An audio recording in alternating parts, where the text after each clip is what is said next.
I was in this relationship where I felt like, I was losing myself.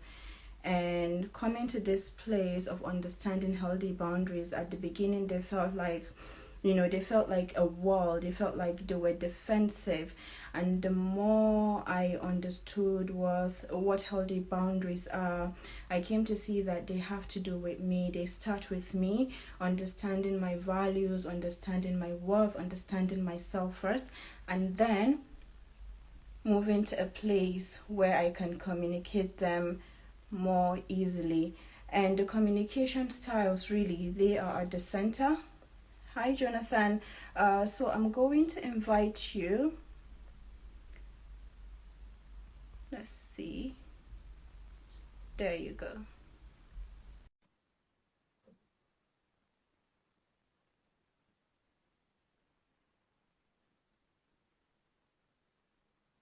Okay, I've sent you a request now. Hi. Hello, Nafisah, how are you? I'm doing well. How are you? You're sideways. I am upside down, yeah. Okay, so I believe this is better. Yes. I will remove, one sec. All right, no problem. Okay, that's better. That's better, I believe. Okay, so Okay. I How are will you move doing? back a little bit. Yeah. So, thank you, Nafisa, for this invitation. How have you been? Not too bad. So I came live earlier, and then all of a sudden I got a surprise delivery. So I have a cake waiting for me in the hallway, and I'm yet to find out who sent it to me. Oh, So nice. I had to So, turn off the live, go get the cake, and then come back. oh, nice, Yeah. nice. Hi, Well done. Lisa. Hi, everyone. Hello, Lisa. Thank you for Welcome. joining us. Hello, Okay. Mrs. Zena. Yeah. Yes, this is amazing. I'm so excited, really, because the thing is, I've been exploring healthy boundaries, right? And at first, for me, it was all about being defensive, saying no, or standing my right, or just defending myself. It felt like it was about defending yourself. But actually, that kind of came with this sense of building up a wall and protect and isolating myself from the world. But then the more I understood healthy boundaries, I saw that they really have a lot to do with me. So I went on this whole journey of inner child healing, of understanding myself, understanding my values. That way I can understand other people who align with my values, and then we build healthy relationships. So yes, unlike walls that are built up with trauma, with trauma responses, healthy boundaries, on the other hand, help you to build healthy relationships. Am I correct? But Yeah, first, I sure. would appreciate if you introduce yourself to us, and of course, then we can Yeah, carry on. sure. Thank you so much. So, I'm Jonathan Shufani. Welcome, everybody. I'm a certified body language master, a human lie detector, an award-winning coach, a TEDx speaker. I'm the founder of Humans Decoded. I'm a personality profiler, and also I help people with emotional management and getting the life they really need and they really want. So yeah, thank you, Nafisa, for this invitation. And during this discussion, I believe that we will discuss many important issues that our our guests today will benefit from. Yes. Oh, thank you so much. Because I have had these experiences where people, especially because I work mostly with women, so it doesn't mean that it's only women, but because I've worked mostly with women, they find it hard building up, let's say, because when we talk about relationships, we can think about romantic relationships, relationships in the workplace. So anything that requires you connecting with another person. So it could be a parent-child or a child-parent or the other way around. But then in this scenario, I'm talking about a romantic relationship where maybe when people go through heartbreak, so I'm not going to categorize it only to women here, but this is my experience. So they find it hard building another relationship after a breakup, for example. That's because they have built walls. Yeah. So what do you think is the issue there? Because yeah, I have seen many people who have maybe ended up in, let's say, 3 marriages afterwards, and they still end up having a heartbreak.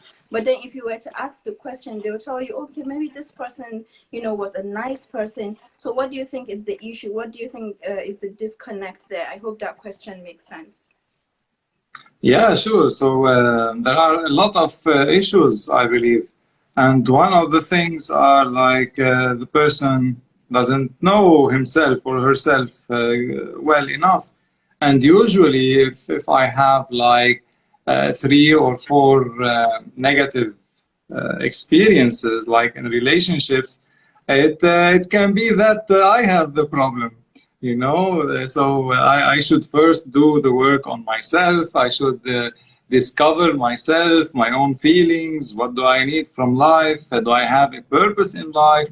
What do I need from the other person? Because usually a lot of people go through relationships wanting to get things, and yeah, they just don't realize they just need to put into the relationship and to give like all sorts of like sacrifices when it comes to plastifying and being flexible with their own preferences. But yeah, if I fail to do that, let's say, and I can't negotiate well with the other person, it will lead to a broken relationship. And sometimes they just like have a tyrant slave relationship, or like some sort of a like pathological relationship rather than a It's healthy. they're tilted. One person has more power than the other, right? Yeah, and the person who has the power, Mm-hmm. they think that it's a good thing and they are like control freaks, but they don't realize that neither them nor the other person are really experiencing true healthy relationship, and they don't know what's a true healthy relationship because that's what they saw within their family. Yeah. So they saw this is how lovers do, like they beat each other verbally or physically. So they think that this is normal, this is a relationship. So it's not a relationship, it's a tyrant slave like interaction. And the tyrant needs the slave, and the slaves also needs the tyrant. So it's a perfect match for them. So Until the other just by person knows better somehow. sorry. Maybe along the way, until one of the parties know better. It remains that dynamic continues until one party knows, okay, this is not right. Ah, Yeah. okay. Yeah. So they just go on and on until one day, like either one of them is really hurt, like, and gets his or her revenge, uh, and sometimes it's really nasty. Why you have some people, they have like a physical aggressive revenge, so like murder or something. You see that resentment and that frustration that is building over time, and people don't know what to do with it, and they can't articulate their message, they can't speak up. That's leading to a catastrophe. Yeah. Because they are not telling each other the truth, they don't want to face the truth, and a small problem eventually becomes a big one that requires a lot of sacrifices and requires like more drastic measurements. like cutting a hand or cutting a leg or something like that, psychologically speaking, of course. So why don't they just tell the truth from the very beginning, and they have a collaboration and they have like a healthy relationship, and they just resolve their problems on a daily basis? So Thank you. why So I'm going to don't stop they? you there for a bit, if you don't mind, because this is where I come to the point where, you know, you're a human lie detector, right? Why do you think people, I'll say this anyway, but I don't want to put words in your mouth, but why do you think people don't feel comfortable telling the truth from the beginning of a relationship? And in this sense, we're using a romantic relationship anyway, yeah. Yeah, because they feel that they want to be judged, and nobody likes to be judged.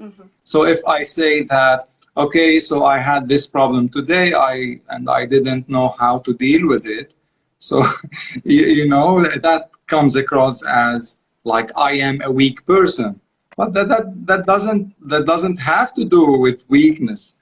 It's just something that I need to be better at. So this association, yeah, the girl is judging me, or the boy will be judging me, and eventually he or she will leave me. So I can't deal with that. I can't deal with myself being alone or without a partner. What would other people say about me?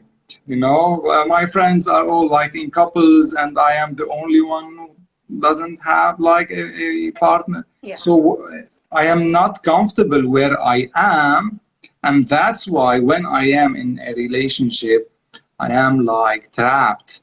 I can't speak the truth because I can't handle the circumstances that the truth brings to the table.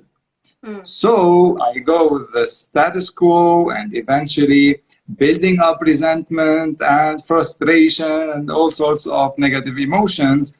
Eventually, I am like shooting myself in the leg, and that's really a counterproductive a counterproductive way to lead to go through life, especially when you see other people like having some kind of normal relationships, then they can manage it somehow, having a one goal in scope. They know what to do in order to reach that goal, and they are like true partners. They are not at each other's throats. Yeah. So yeah, that's good to see. Good to see the role models, and it doesn't have to be like famous people who are role models in that. It can be like our parents, maybe our grandparents. I don't know. Maybe a young couple.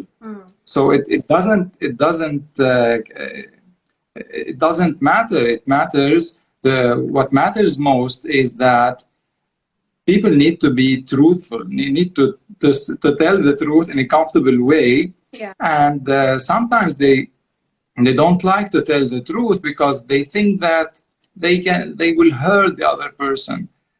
But this thinking will lead to other problems. Yeah. So if I can manage to tell the truth in a diplomatic way and in a nice way, and to articulate my thoughts in the best way possible, the other person will appreciate it rather than being offended. And if he or she will be offended by the truth told in a nice way, so I should reconsider my relationship with this person because he or she isn't like on the level of on the maturity level that's necessary for me to have a relationship with him or her. So they are not fit for a relationship. And it's not about me, it's about them. And also, of course, I'm doing my best, but if they are not responsive, so how can this be working? Like, it doesn't work. And yeah, the people like have a hard time because they can't say no. They are intimidated. They are afraid of the physical aspect of So it boils like down to fear, doesn't it? Fear of judgment, fear of rejection from people, or missing out as well, or even the fear of confrontation. yeah, because they are not capable to articulate the argument in a sensical way, or some way which makes sense. So they just prefer to be silent, Yeah. and to give the silent treatment sometimes, and to be like, and they don't have the sufficient courage. And if somebody is, so the antidote of fear is courage. So it's not just the lack of fear, it's also when you develop the necessary courage, you will see it like in also the nonverbal aspects, like their body language, their voice, their facial expressions. And you can see if somebody has like good intentions towards you and telling you the truth for your own benefit, Yeah. you will appreciate it, Yeah. because they need you to become the a better version of yourself. And without him or her negotiating what you've been doing or he's been doing, so you can't come up with a solution for that. So Yeah. So sanity there is was a something I got negotiation. from you. So what stops people from being truthful, especially in relationships and friendships in general, relationships in general, is the fear of judgment, but especially when it comes to a relationship like a romantic one. And one way we can go about it is courage, to understand maybe that if we don't tell ourselves the truth, how can we hear another person's truth and know if that person is for us? Am I correct? Yeah, sure. So if I am not in tune with my best self, if I am not, I don't have like an image in mind to embody that image, or like myself in 1 year, in 2 years or more. So what's the motivation? What's the meaning in my life? So if I don't have a meaning, if I don't have a goal that provides me with meaning, so that's where everything seems like insignificant and like shallow and hollow. Yeah. Mm. Honestly, you're speaking my language here. You are. It just feels like you're speaking, because this is how I picture it as well. But the thing is that a lot of us, it's fear that holds us back, maybe fear of being judged. And the thing is that with growth and self-awareness and self-discovery, and even our, understanding what our purpose is in life, in the process of doing all of that, it's there are lots of changes that occur. And these changes may require you stepping up in a different way, and you may lose some people in the process. And that comes with a lot of fear. So how do you think we can navigate that fear? I know you Yeah, mentioned courage. So what would courage be? What would be the definition for you? yeah. So first, it's not about fighting the fear, as I mentioned before. So it's about building your own command muscle. So your command Command muscle muscle, will, please. Can you just elaborate on that?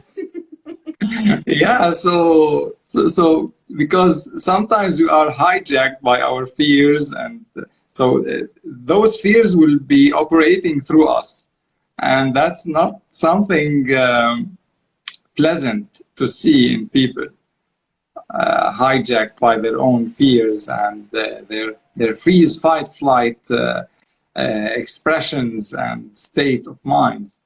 So yeah, first people need to know that they need to have like their willpower developed, because the willpower will give them like the necessary like energy in order to pursue their daily tasks that will enable them to achieve their goals on the long run. Wow. So, So is the so it, willpower powered by if you were to look behind the scenes of willpower, would you see values there and self-awareness? What would you see? Yeah, so of course, all the values you will get from your, let's say, your hero, or the person you are looking up to, or your own self in like 10 or 15 or 20 years. So you can say, okay, I want myself to be perceived as this person. So I want people to perceive me as a humble person, let's say. Or I want people to be perceiving me like a sage person. So it depends on the qualities that you like most in life, and you feel that it's that can contribute to a better future you. And it's not easy to have like an embodiment for those if you don't like do like meditation exercises, and you ground yourself in order to get the best out of your inner sage, your inner like an inner guidance, yeah. yeah. So first building that like that inner self according to the goal that you have, and eventually you will have a sense of satisfaction in life. It's not the dopaminergic circuit like all over the place and like an explosion of positive energy. It's not like that. It's the peaceful, the like a sense of contentment and overall happiness. It's more like on the serotonergic circuit, like serotonin. It's calm. You know? Yeah. Yeah, it is like, yeah, happiness is calm energy. It's not because one day you see people like all over the place, they are very happy, and the other day they are down, they are, I don't know, like in their turmoil and so on. Yeah. But it's good to to keep an eye on that too, because regardless from your circumstances and your country's circumstances or the planet's circumstances, you need to create your own circumstances, and your happiness should not be related to outside factors. Yeah. So and that's not true meaning, because when you have like a goal to pursue, it will give you your inner sense of happiness. Even if you have like your country is a lost cause, or your country is not a good place to live in, but eventually you will create your own happy, peaceful world. Yeah. As It's much like as a you can. state, and it's not so much affected by external events. So happiness becomes more of a state than an emotion, isn't it? Exactly, because like I can just observe my plants in the background. I can observe this painting, let's say, and draw meaning, and it gives me a sense of happiness and sense of satisfaction, because it's like I can be in the moment, and being in the moment is not something easy to attain, because our heads are like thinking like, about. what are you thinking? Are you sure you want to do that? Are you sure you even want to go down the stairs, or are you sure you want to get up from bed? You know, our minds are all about uncertain fear and what could go wrong, right? Yeah. So, and it's up to us to change that that programming, and when we change that, we will have the chance to experience a better life. Yeah, and by doing that, we will become like positive, positive contributors to our society and the people around us. And just by knowing your own worth as well, you will be setting boundaries like in relationships, in business relationships, in romantic relationships, and all sorts of relationships. So setting those boundaries will keep your self-respect in check. And like no boundaries, no self-respect, Yeah. because if people can cross their boundaries with you, or the socially required boundaries, so you don't have, if you don't have a boundary or boundaries, it will be hard for you on the long run. You will Yeah. feel resentment, and Someone said that it's everyone like will opening be the door wide open and you're allowing even the ants to come in. This is what poor boundaries look like. Oh, thank you so much, Lisa. Lisa just sent a message. She said, Nafisa and Jonathan, thank you. yeah, thank you. Oh, thank you so much, Lisa. Thank you. Okay. Yeah. So I honestly, because in understanding poor boundaries and how they relate with emotional regulation, with repressed emotions, the more I understood healthy boundaries, because you mentioned resentment at the beginning of our talk and how maybe people come together for a relationship, and when they don't understand themselves, they don't understand, where and how to set boundaries, then resentment can build up over time because, their values are maybe sometimes clashing.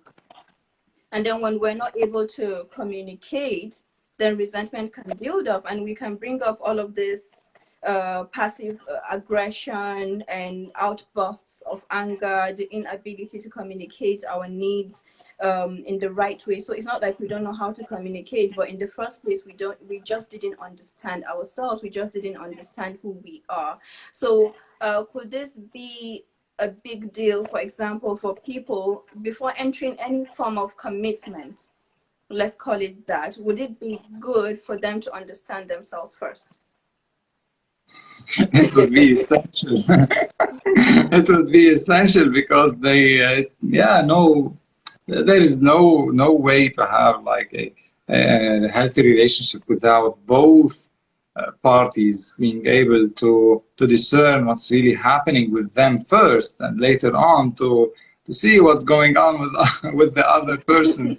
Because it's like put the energy and invest time in yourself to work on your inner self, and to become a better person, and maybe you will make the world a slightly better place by providing a good example, and maybe being eventually a role model. So why not? Why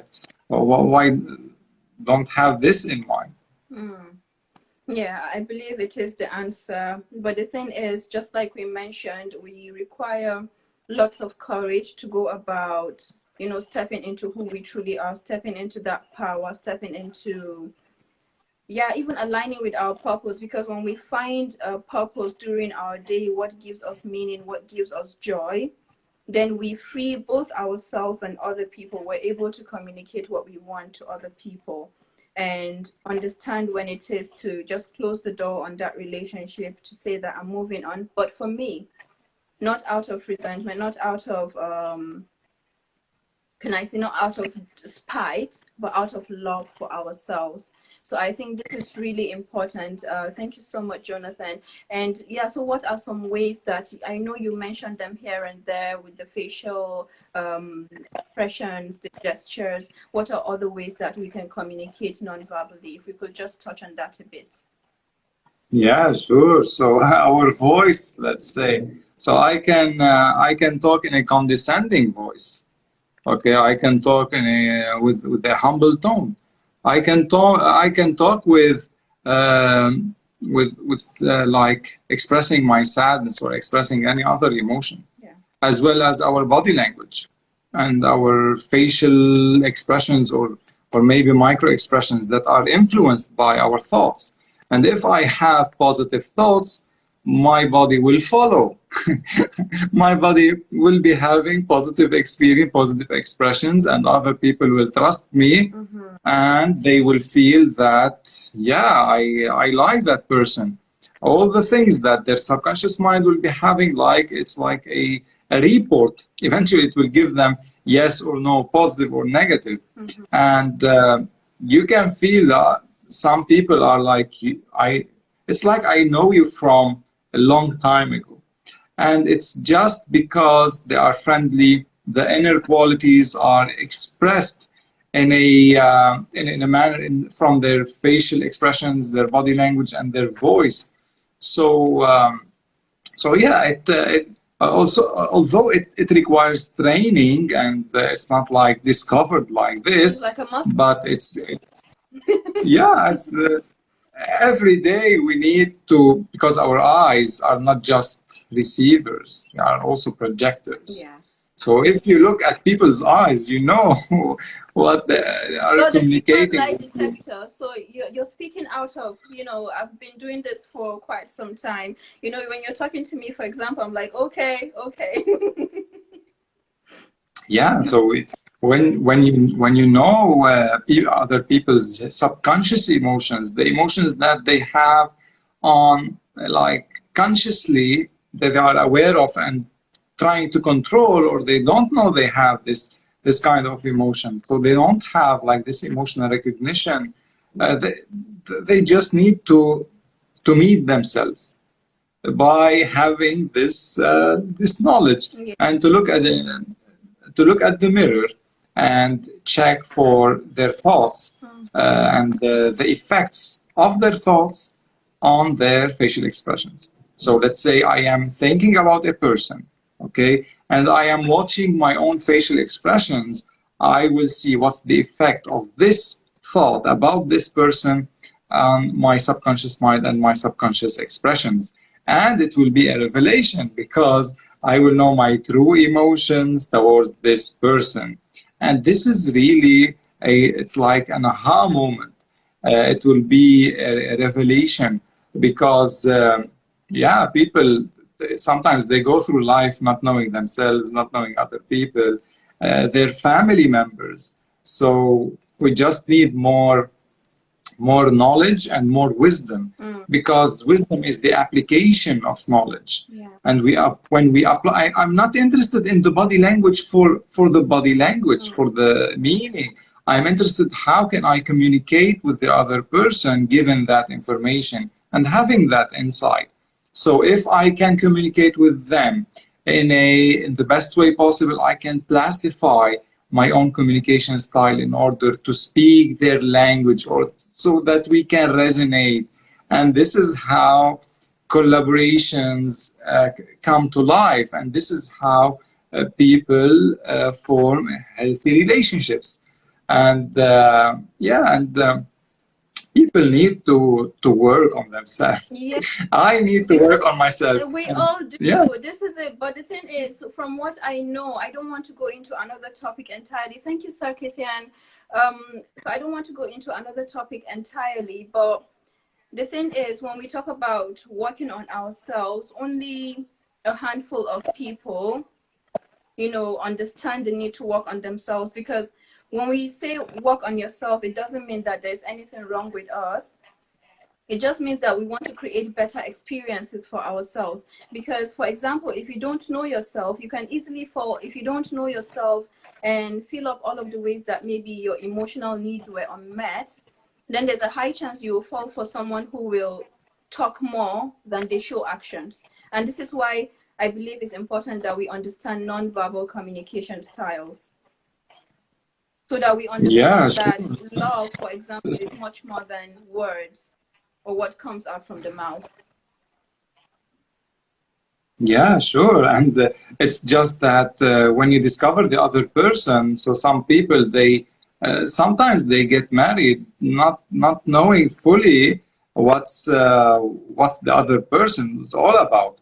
So if you have like some person is like one is more dominant and the other one is more submissive, someone who is like more analytical and the other one who likes to party and to go to and to have fun and so on.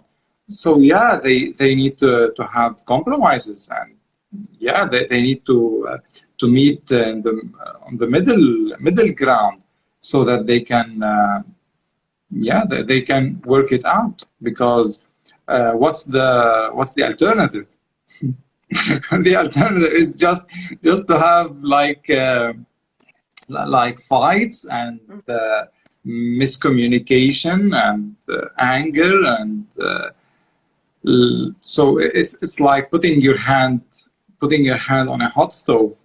So it's useless and it's hurtful and it doesn't serve your best interest, at least. Yeah. Oh wow, thank you so much for this beautiful discussion, because it means everything to me. I know it's something that is a worldwide issue, but especially where I come from, a lot of women, especially, actually both men and women, there's just a kind of imbalance when it comes to the way children are trained. One gender is trained in a different way compared to the other gender, and at the end of the day, the women, they have more experience when it comes to being a mother, being a wife, but they don't really know themselves. So they're all about looking to, get hooked up somehow, and the other party, they are not ready. They don't even know what that means. They just know that they have to go to work and come back, so there is really an imbalance there. And when we look at even, we blame the government and all of that, but I see the main issue in our physical environment, where we live, the families we grow up with, and the family units end up becoming the societal units. And the societal units, some of them will become part of the government, they could become part of that cabinet. So I believe it really starts from the home. As they said, charity begins at home. So this is why it means a lot to me, because I'm getting to understand this, and I know that it's healthy boundaries that are at the core of that. And the more we understand ourselves and our values, then we're able to build better boundaries and understand, again, most importantly, that they are not walls to isolate us from people, but instead they are here to help us to to attain our higher selves, just like you mentioned. Yeah, indeed. And it's just in your house, you can't have a house without walls. You can't have a room without walls. You can have like it's a necessary part of our being. Without order, like what's the alternative? Like chaos. So is that a productive state? So it can be like blurred line. Is a very blurred line when we look at poor boundaries. Very blurred, and it comes in the form of niceness at the beginning and so much expectations and control, but then in the long run, not so good. yeah. So it's like and the relationship is a negotiation. If they can't negotiate, if they can't split the difference, so how they can manage. So yeah, I encourage that they first agree on their values, agree what are the values that they need to embody in their lives in order to get the meaning they need, and everything will fall into place because they are embodying the same values, and they will be on the same pathway in communications when it comes verbal or non-verbal. It doesn't matter. What matters is the mindset. Is it like a selfish mindset? This is like as if looking at the other person as an object, or looking at the other person as a human being with needs, and how can I contribute to the relationship by contributing to that person. And it will come across as if I look at them in the way they could be. And that's a beautiful quote I memorized. Look at a man the way he could be. The way he is, he only becomes worse. Look at him the way he could be, then he will become what he should be. So, and I'm not sure who said that. I don't have the name in mind, but it's really intriguing for me to look at people. Amazing. Oh my God. Okay, you know what? We could keep changing topics here, but there was something. I love this quote, but there is also another one which is very similar and can be mistaken with what you just said now, the quote you just mentioned about look at the man the way he is and he could become worse, and look at a man the way he could be and he'll be much better. I know I'm not doing it word for word, but there's also another quote which is really similar but means entirely different. Is that it's good that we see things the way they are. It's good that we don't lie to ourselves about maybe the potential of a person in order to maybe go into a commitment with them, because that can lead to resentment. I don't know if that makes sense. So I need to get more explanation about that. Okay. So for example, if I were to meet someone and have a partnership with them, whatever kind of relationship it is, it's good that I understand the person for who they are. That way I decide for myself if I want to carry on or not. And not lie to myself, like maybe this person, the way I see the person 30 years from now, and then hang on to that vision for the person. And that can lead to resentment. Yeah, so if I look at him, Yeah. and the way that he will stay that way, in that state, all his life, and this is not a realistic viewpoint, because we all change on a daily basis. Yeah.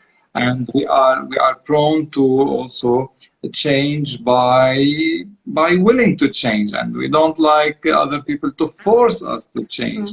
And that's the issue here. So if I want my partner like to change, and I force this, and I come across as judgmental and angry, so of course he won't change. Of course he will be thinking, yeah, you are judging me, and so I will activate also my defense mechanisms, so that I can beat your judge, and I can stir up all sorts of problems to do that. So so yeah, it's just having a dialogue, a daily dialogue about the important issues and the small issues, because we tend to think that it's just about the strategic big image, but there are some simple things in life, in the daily routine, that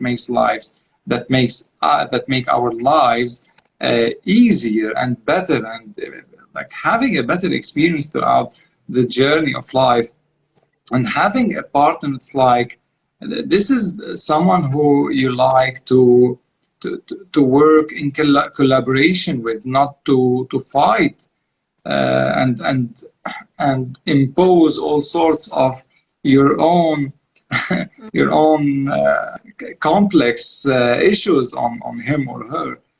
So yeah, having to heal ourselves first, and later on we can be eligible to to work with others. And it's just like building a family is a big project. It's not like for everyone. But it isn't. I know. So sorry for laughing.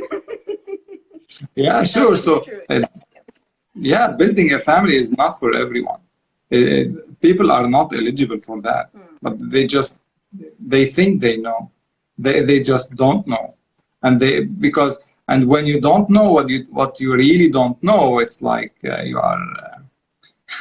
you are having like multiple blind spots, are just leading to your own pitfalls, and you just wake up and not having the same like map of reality, so to speak. So that didn't work. Why?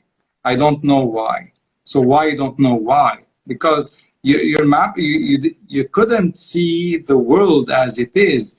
You saw it from your own like biases and lenses that weren't true, and maybe you are, and perhaps you are involved in self-deception as well. And when people involved in self-deception, it means that there is a big problem, and they just don't know that they are involved in it, and that's the scary thing. So that's why we need to have this introspection on a daily basis, because and you can't get enough, because you won't become a perfect person. We won't become a perfect person, and that's why people are encouraged to get more insights about themselves and about the world around them and how things work, Yeah. so that they can build a higher resolution Mm. image of themselves and the world around them. Yeah. Oh, thank you so much, really, because you know, when we talk about communication, non-verbal communication styles, which are, you know, they cover most of it more than what we even say. It's our expressions. For example, I could tell you yes. You know, it will not make the same difference as if, you know, if I told you yes with that kind of excitement. So they make all of the difference in our communication, and they help us to express ourselves, and that's when we even understand ourselves better. So what I would say that I got from you, which, you know, carries a lot of weight here, is know yourself and be true to yourself. So sometimes it's not Yeah, only about knowing yourself, but also being true to accepting, you know, all of the ways that we contributed to maybe the downfall of something, and looking for ways yeah, to get better. Yeah. to just accept our imperfect imperfect state, Mm-hmm. and eventually making ourselves better on a daily basis as much as we can. It doesn't have to be like judging ourselves of Yeah. not being the best person I can be. Mm-hmm. So people need, some people need years, some people need decades, some people need all their lives to become a better person, because uh, simply because circumstances vary between people, and our own capabilities also vary. Our circumstances, our like the person's circumstances, the country's circumstances, and the world as well, because everything is changing. Mm-hmm. But what we can do is like ground ourselves in, like it's a grounding experience.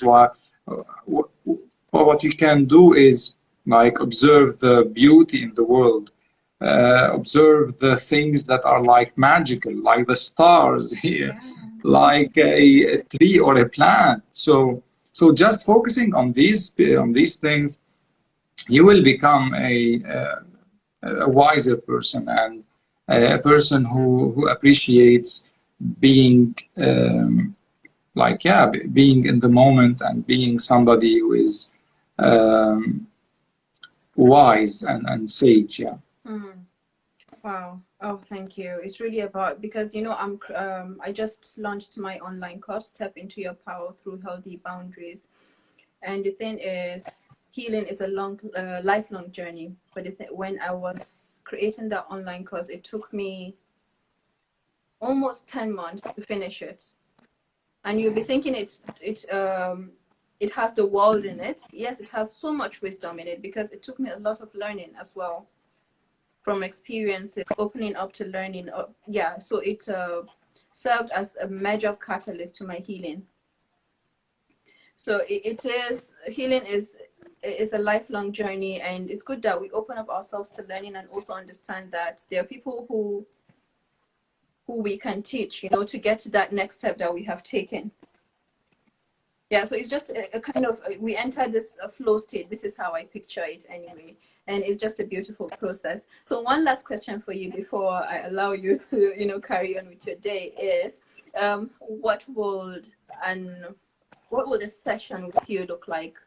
Maybe if you had a prospective client. Yeah, sure. So first, it's like knowing what are the person's challenges when it comes to communication. So what's your challenge in communication? Let's discover what's going on. So some people, they have hard times expressing themselves verbally or non-verbally, having like uh, all sorts of experiences that are not giving them like true fulfillment in life. Hmm. So yeah, we go through what, like videos, like pictures, uh, what can be the trigger for this type of experiences. And also we'll be going through later on like exercises to work on their voice, on their body language, to monitor themselves, what to do, what to avoid, like the general guidelines. And then we'll go through like specifics later on, which will lead to them working on their mindset as well. It's not about learning to do some gestures and some expressions. No, it's It's the about, mindset. yeah, getting out of you from your thoughts and your beliefs. It's just highlighting your beliefs, highlighting your thoughts, highlighting your goals, because some people are just lost, and they are like they just need some guidance. They have what it takes. They are willing to do what it takes, but they need someone who just, yeah, this is the next step. This is the another one, because sometimes life can be confusing, and you need a support group. Without a support group, you can this willpower will sometimes fade away, and people might go into unhealthy habits out of frustration and all sorts of. So some people, they go to have like Doctor is knocking. I don't know why. Baby, what is it? oh, Okay, just a minute. okay. Yeah. Oh yeah, Okay. Cobra Consultancy. You just said that sounds like me. Yeah, One of the so ways I have healed also is by being street smart, because man, I have a pile of books here. I used to read in medical school. I finished with a second class upper, and here I'm not bragging. I'm just trying to, to get to my story. And then I was like, oh, it's not enough. So when I went to my public health, even with my daughter when she was a baby, then I made sure I finished with a first class. And during that period, my friends were going out, they would travel, they would take a break, but no, Nafisa was all up in her books. But what does that create? It shows perfection. It shows perfectionism, and then with perfection, you're hard on yourself. Nothing is ever good enough. You don't go out into the world and just live. So this is it for me. Part of my healing is also to understand I'm not perfect, and just be. yeah, sure. And we don't have to be perfect, because we can. That's the good news. Another good news is that we can have like a better experience as from now, as from tomorrow, as from the day after, Yeah. just by focusing on the important things in our life and actually knowing what we value in life. Because if we don't know what we value in life, we won't have the goal, we won't have the meaning, etc. And there is something that we didn't talk about, is like being in tune with our Creator. Will Yeah, give I us think we can the actually, what I'll do is I'll book another live if you're available maybe next month. That way we space it out, because my yes. daughter is knocking. Okay. No worries, no worries. Okay. Thank you. Thanks for all the people who watched us. I don't know if it's like recorded, Nafisa. Yes, Can I people? can. What I will do is right now I can post it to my account, and I'll see if I Okay. can download it and send it to you. If not, I'll tag you. Yes, please. And I'll make a note of our next live together. Okay. Looking forward. Thank you so much, Jonathan. Thank you for joining us, everyone. And Thank have you. a beautiful day. Is it day at your place? It's like night time, Oh, okay. around 9 p.m. Okay, so it's you're 2 hours ahead of us, I think. Yeah, exactly. Okay. Do have a beautiful evening. Thank you so much. Bye-bye. Bye bye.